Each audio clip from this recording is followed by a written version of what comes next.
Good morning student. Myself Ajay Gundawar, chemistry faculty. Today we'll discuss about conformations of ethane. Lecture number कितना है 10. ये पढ़ते हैं अपन isomerism में पढ़ते हैं कन्फर्मेशंस ऑफ इथेन. तो देखो यहाँ कन्फर्मेशंस बोलते ही यहाँ दो कार्बन की जरूरत रहेगा. ओके, दो कार्बन में एक कार्बन सामने दिखेगा टुवर्ड्स टू व्यूअर, एक कार्बन दिखेगा अवे फ्रॉम द व्यूअर. इसको बोलते हैं फ्रंट कार्बन, इसको बोलते हैं रेयर कार्बन. ओके, सो यहाँ फ्रंट कार्बन रेयर कार्बन दो कार्बन के बीच में एक सिंगल बॉन्ड रहेगा. तो देखो यहाँ जो डॉट वाला कार्बन दिख रहा है, यहाँ जो डॉट वाला जो कार्बन दिख रहा है, इस कार्बन को बोला जाएगा फ्रंट कार्बन. इस कार्बन को बोला जाएगा फ्रंट कार्बन. और ये सर्किल जो दिख रहा है इसको बोलते हैं रेयर कार्बन. इसको क्या बोलते हैं? Rear carbon. अभी फ्रंट कार्बन, बैक कार्बन और रेयर कार्बन तो मिल गया है, बट इसमें एक कार्बन को कांस्टेंट रखे, और कांस्टेंट रखने वाला कार्बन कौन सा है? Front carbon. फ्रंट कार्बन को कांस्टेंट रख के रेयर कार्बन को रोटेट करना है with the help of single bond. So will get different structures and the structures are called as conformers. structures को क्या बोलते हैं? conformers. so अभी इसमें अपन देखेंगे इथेन का conformation और उसका एनर्जी प्रोफाइल डायग्राम. देखो बच्चों, यहाँ conformations ऑफ इथेन में किसके साथ रोटेशन करते? सिंगल बॉन्ड के तरफ. With the help of single bond will rotate carbon. और इसमें कांस्टेंट रखने वाला कार्बन कौन सा है? Front carbon. और रोटेट करने वाला है बैक कार्बन. तो देखो इस स्ट्रक्चर को, जिसमें फ्रंट कार्बन के हाइड्रोजन, बैक कार्बन के hydrogen one behind the other जो दिख रहा है, इसको बोलते हैं एक्लिप्स्ड फॉर्म. क्या बोलते हैं? एक्लिप्स्ड फॉर्म. इसमें ये वाला रहेगा फ्रंट कार्बन और ये वाला रहेगा रेयर कार्बन. ओके, और इसको कितना घुमाना है, रोटेट करना है? 60 डिग्री. जब 60 डिग्री रोटेट करेंगे तो बैक कार्बन के ऊपर जो हाइड्रोजन है वो 60 डिग्री एंगल से चले जाएगा. आपको क्लॉकवाइज रोटेट करना है या एंटी क्लॉकवाइज रोटेट करना है, आपकी मर्जी. तो 60 degree of angle of rotation करते ही अपने को मिलने वाला स्ट्रक्चर कौन सा है? Staggered structure. ओके, सो अभी देखो इसमें जो हाइड्रोजन दिख रहा है, इनमें दो हाइड्रोजन के बीच में जो बॉन्ड एंगल दिखता है वो कितना है? 0 डिग्री. अभी इसमें 60 degree.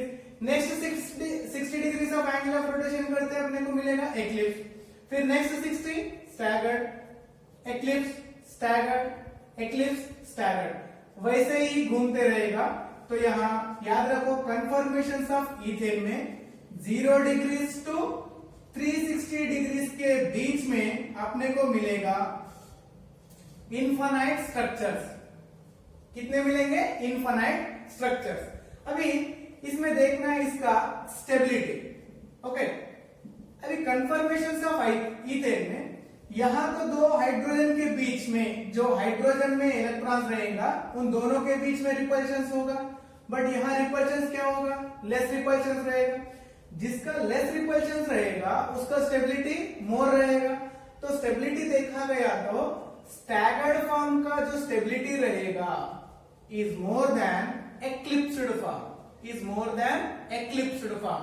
So on the basis of this repulsion, staggered form is more stable than eclipse. So ये रहेगा stability. और याद रखो कितने स्ट्रक्चर्स मिलेंगे इथेन में? Infinite structures. और एनर्जी प्रोफाइल डायग्राम देखो यहाँ 0 डिग्री, 60, 120, 180, 240, 300, 360. ओके, सो एक एक्सिस पे एनर्जी और एक एक्सिस पे डाइहेड्रल एंगल. डाइहेड्रल एंगल किसको बोलते हैं? दो कार्बन के बीच में का एंगल. अभी इसमें देखो 0 डिग्री के ऊपर क्या है? एक्लिप्स्ड फॉर्म. इसको 60 डिग्री रोटेट करते क्या मिला है? स्टैगर्ड फॉर्म मिला है. फिर 60 से एक्लिप्स, स्टैगर्ड, एक्लिप्स, स्टैगर्ड, ये मिलते ही जाएगा. अभी जिसमें रिपल्शन ज्यादा है उसका स्टेबिलिटी कम और उसका एक्टिवेशन एनर्जी ज्यादा है. तो ये वाला देखो यहाँ एक्टिवेशन एनर्जी ज्यादा है, बट इसका एक्टिवेशन एनर्जी कम और स्टेबिलिटी ज्यादा. ये रहेगा energy profile diagram of conformations of ethane. तो फटाफट से इसका स्क्रीनशॉट ले लो। देखो बच्चों next one, conformations of butane और नॉर्मल ब्यूटेन। ब्यूटेन में कितने कार्बन रहेंगे? 4। तो हर एक कार्बन देखो, ये फ्रंट कार्बन बनेगा, ये बैक कार्बन। फ्रंट कार्बन में एक हाइड्रोजन के बदले क्या रहेगा भाई? CH3। बैक कार्बन में भी एक हाइड्रोजन के बदले CH3। तो इसका स्ट्रक्चर इस तरह दिखता है, CH3 CH2 CH2 CH3।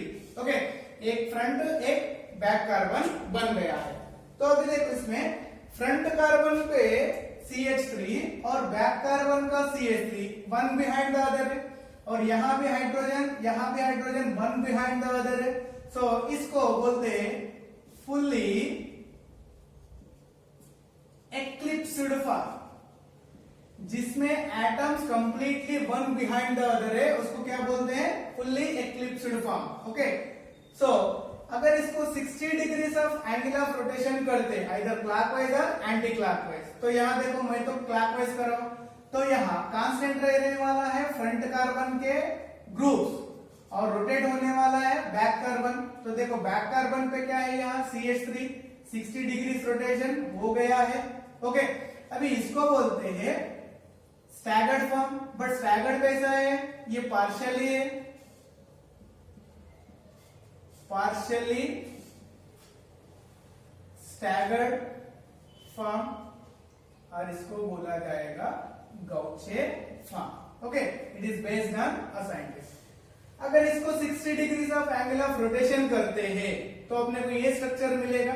देखो इस स्ट्रक्चर में फ्रंट कार्बन के CH3 के बैक साइड हाइड्रोजन दिखेगा नहीं, यहां हाइड्रोजन दिखेगा नहीं, बट फ्रंट कार्बन के हाइड्रोजन के बैक साइड जो मिथाइल ग्रुप है ये तो पार्शियली हो रहा है। ओके, सो ये एक्लिप्स्ड बनता है, बट इसको बोला जाएगा पार्शियली एक्लिप्स्ड फॉर्म। क्यों बोल रहे? देखो ये दोनों एक्लिप्स्ड है, बट यहाँ पार्शियली CH3 ग्रुप दिखेगा। क्यों? हाइड्रोजन का जो एटॉमिक साइज है मिथाइल से कम। नेक्स्ट, अगर इस स्ट्रक्चर को 60 degrees of angle of rotation करते हैं तो यहाँ का CH3 एग्जैक्टली इस CH3 के अपोजिट रहेगा। तो यहाँ इन दोनों के बीच में एंगल ऑफ रोटेशन कितना हो गया? 180 डिग्रीज इन दोनों के बीच में। Okay, 180 degrees of angle of rotation जिसमें है उसको बोलते हैं एंटी फॉर्म। ओके, अभी इसमें तो देखो ये दो CH3 ग्रुप, यहां तो पार्शियली स्टैगर्ड बोले, यहां क्या होगा? स्टैगर्ड बनेगा, और इसी को बोलते हैं एंटी फॉर्म। अभी इनमें इन दो हाइड्रोजन के बीच में बॉन्ड आएंगे 180, इन दोनों के बीच में भी 180, और इसको 60 डिग्रीज रोटेट कर दिए तो फिर से क्या बनेगा? यही स्ट्रक्चर बनेगा। इसको फिर से क्या बोलेंगे? Partially eclipsed form.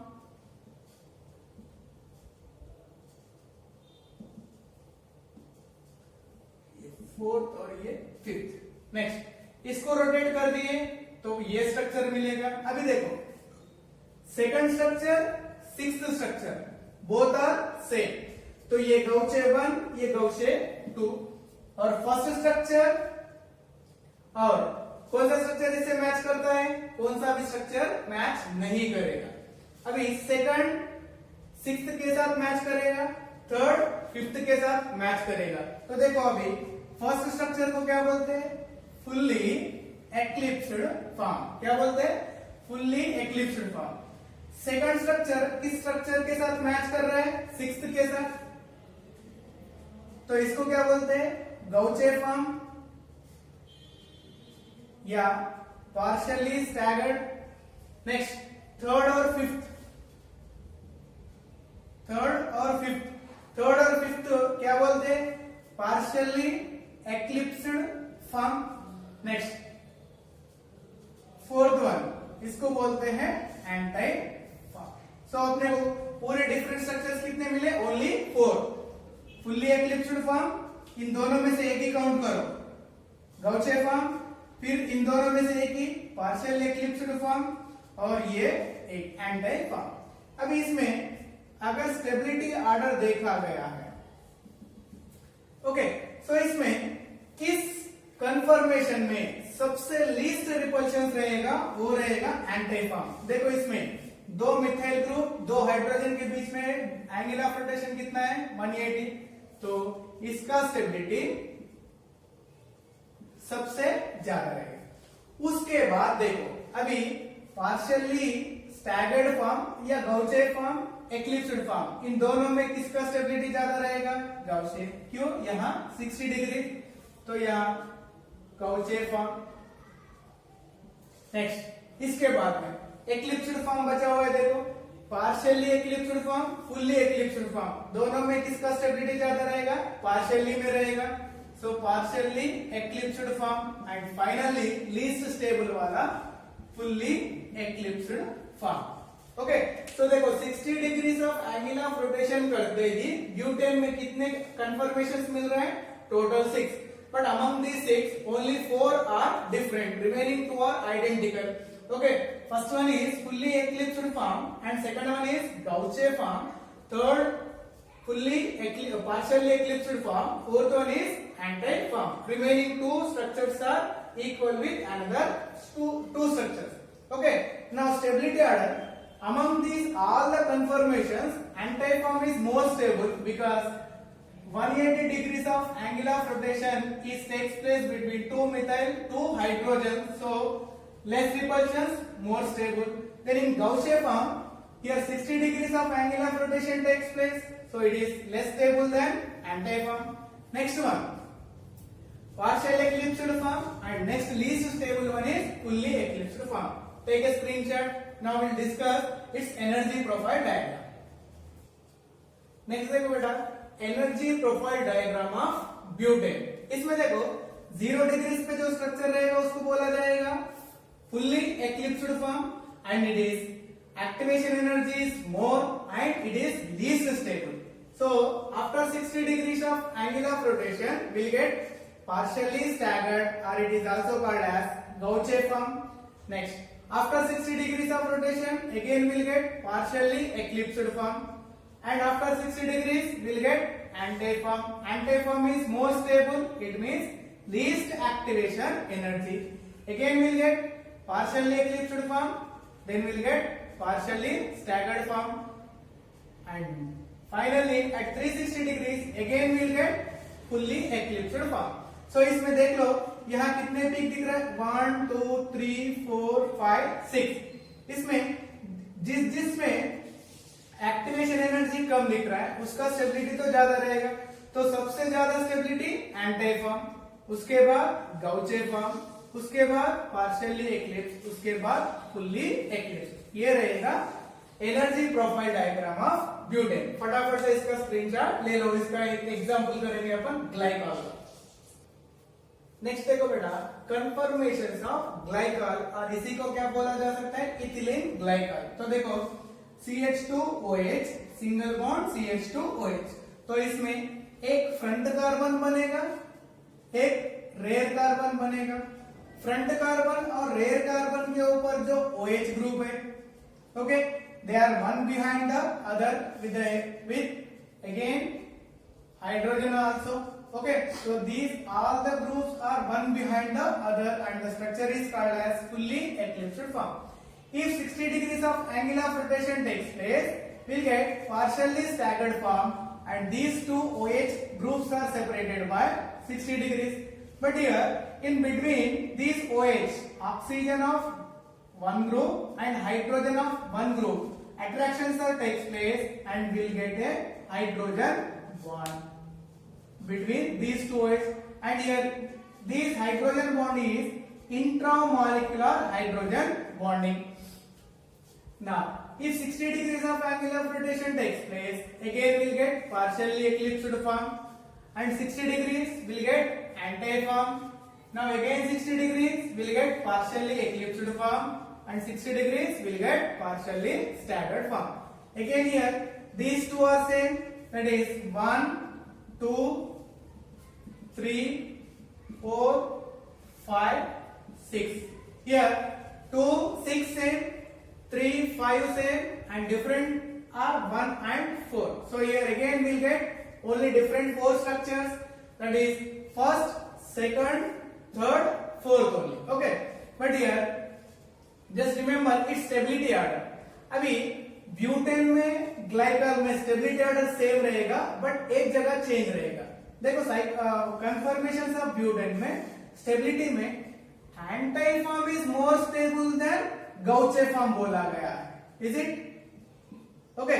But here due to formation of intramolecular hydrogen bond between these two OH it is more stable.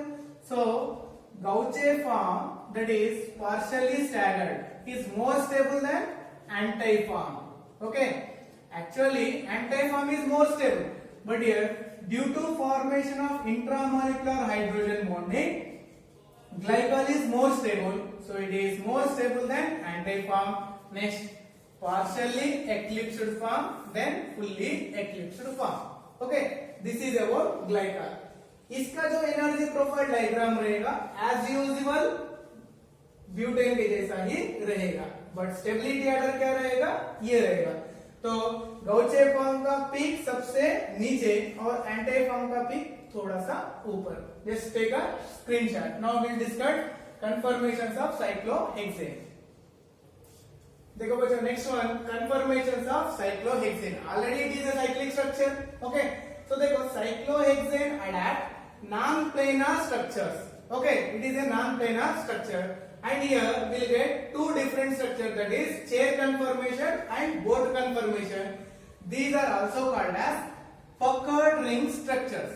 Puckered ring structure. क्यों puckered ring structure बोलते हैं? It is least repulsion and more stability. देखो chair conformation में 6 carbon रहेंगे, हर एक carbon के ऊपर 2 hydrogen रहेगा. ओके, इस तरह इन दोनों हाइड्रोजन में एक रहेगा एक्सियल हाइड्रोजन और एक रहेगा इक्विटोरियल. ओके, तो देखो हर एक कार्बन चेयर कन्फर्मर में एक्सियल इक्विटोरियल इसका और इसके साथ थोड़ा डिस्टेंस मेंटेन रहेगा. अभी बोट कन्फर्मर में देखो यहाँ 1 2 3 4 5 6 यहाँ भी एक एक्सियल एक इक्विटोरियल. बट बोट कन्फर्मेशन में फर्स्ट कार्बन और फोर्थ कार्बन के ऊपर जो 2 हाइड्रोजन रहेगा इन दोनों को बोलेंगे फ्लैग पोल हाइड्रोजन. क्या बोलेंगे? Flag pole hydrogen.